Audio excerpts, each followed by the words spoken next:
At the edge of a blotchy dusk, a fully dissolved certainty sits in the crevices of a logic that creaks like an overpolished truth. Reflected in the corner of my eye, it is the outline of skepticism caressing the discrepancy. We have peeled off the back of the world by the act of seeing. What lies beneath what has been peeled off usually conforms to the condition of being invisible before we see. What fits is not a coherence, but a silence that we think we see. It is not understanding that wears out. It is the posture of understanding. Before seeing, the posture of seeing is worn away. The consistency is already, perhaps, a portrait of self-contradiction. No one taught me that the continual peering is a blind spot in the gaze itself. This coherence is no longer a puzzle. Rather, it is a comical game in which meaning tries to catch up with the speed at which the pieces are destroying themselves. An elaborate fiction, or a fragment of truth. We are constantly mending or unraveling the web of meaning. There is a rigid thread called logic, and a slightly fluffed fiber called experience. Twisted together, the resulting fabric appears at first glance to boast perfect consistency, coherence. However, if you change the angle of the light, you can see faint fraying here and there. Thoughts that come into contact, perceptions that cross over, they cut each other off and quietly heat up.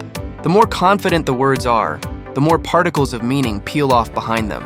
Understanding is the inevitable frictional heat of fitting the subject into one's own form. It is at the very moment when things add up that the most intense abrasion occurs. Avoiding looking at the object head-on, we stand at an angle, through a doorway, or through a fogged-up mirror. The fragile equilibrium is quickly shattered when one tries to get a full view. From the worn parts, an unnameable chaos peeks out. The peering gaze itself creates new wear and tear. The observer's expectations and prejudices chip away at the surface of the object. To look is to transform, however slightly. The act of peering is an act of complicity with the object being peered at.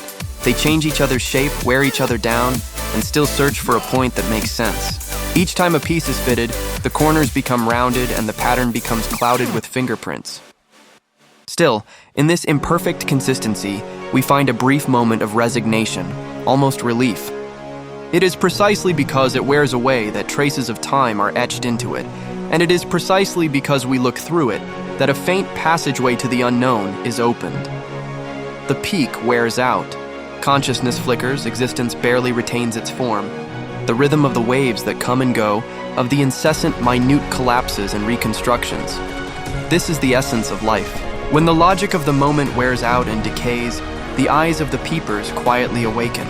The truth that resides in small fragments, the words that lurk in the cracks that everyone overlooks, the memories that stick in the distant decaying voices. Consistency is only a convenience or a signpost to the essence. The uneven shadows are the mirror that reflects the truth of the light. Eventually, the eyes touch the moment, transcend the boundaries of logic, and push themselves to freedom.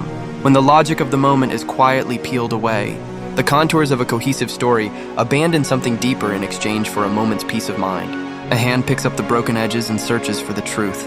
The fingertips feel a faint pulse in the worn sensation. That heartbeat knocks on the door to possibilities beyond the shadows of coherence. When something is broken, the void within it takes on a new form. Eventually, wear and tear brings the freedom to break the framework.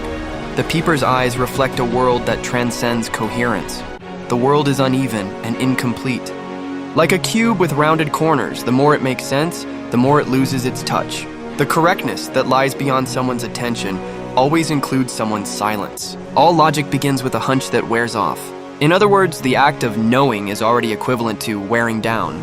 A peep in the form of a question often does not desire a response. To simply be there, to measure the breath of silence, to listen carefully to the wrinkles of time, that may be the only thing they call intelligence. That may be it. Then, who is watching whom? Is the world wearing away at their gaze, or is the world wearing away at their gaze? In the end, all that remains is the form of a question that no one has been able to answer. Or rather, the silence of observation disguised as a question. Only it took something to make sense and then gently allowed something to happen. The fragile yet dense melody of the trajectory, the fragments of logic that decayed beyond time, quietly questioned destiny.